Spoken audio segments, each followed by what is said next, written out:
punishment with ease and apathy. God will still lead you beside peaceful streams. He's well able to restore your soul while the nations are in chaos. God wants you to exude joy, belly laugh from your toes, and live with audacious generosity. He's also training your hands for battle. This is no time for numbed-out apathy, a life of perpetual leisure, or carnal pursuits that attach you to the things of this world. We need you in the kingdom, and your utter dependence on God is your superpower. The God who put the stars in place takes notice of every detail of your life. He is fierce in your defense. He tempers your storm, so you'll come through it more grounded in Him than you ever imagined. You can trust Him. When I first was called to write this book, I felt a bit like Jonah. Given my constant health challenges, I didn't want to pick a fight with the enemy and put myself in the line of fire. Not a heroic mindset, I know. Truth be told, I have to slay my inner sissy about 5 times a day. I bend towards self-protection when I'm not feeling well.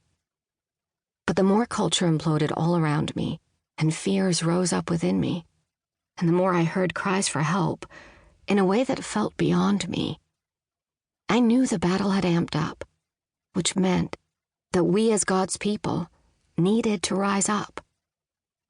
So I came up with a faith declaration statement that I planned to build the book around.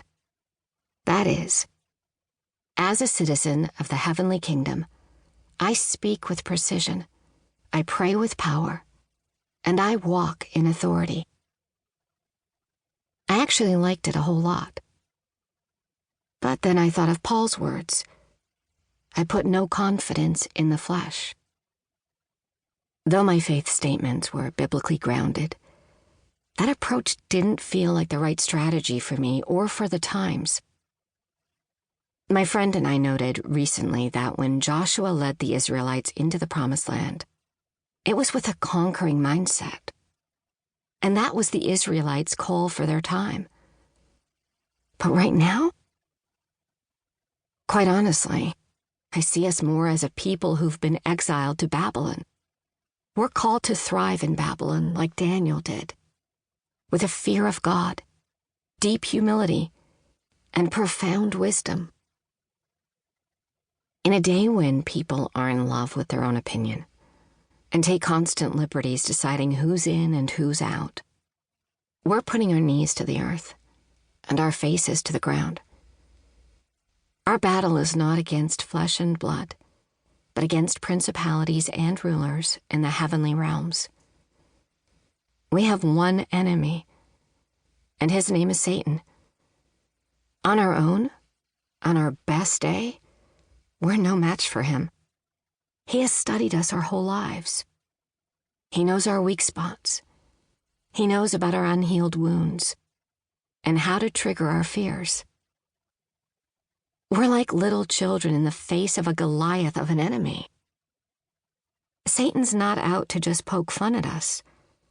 He wants to destroy everything that resembles Christ in and around us. But here's some great news. But you belong to God, my dear children.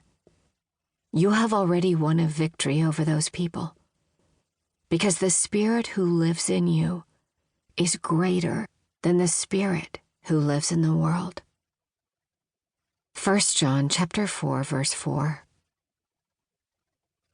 We won't spend a lot of time in this book overanalyzing the enemy's ways, because I'd rather we spend that time strengthening our attachment to our perfect Father, who promised to get us safely home.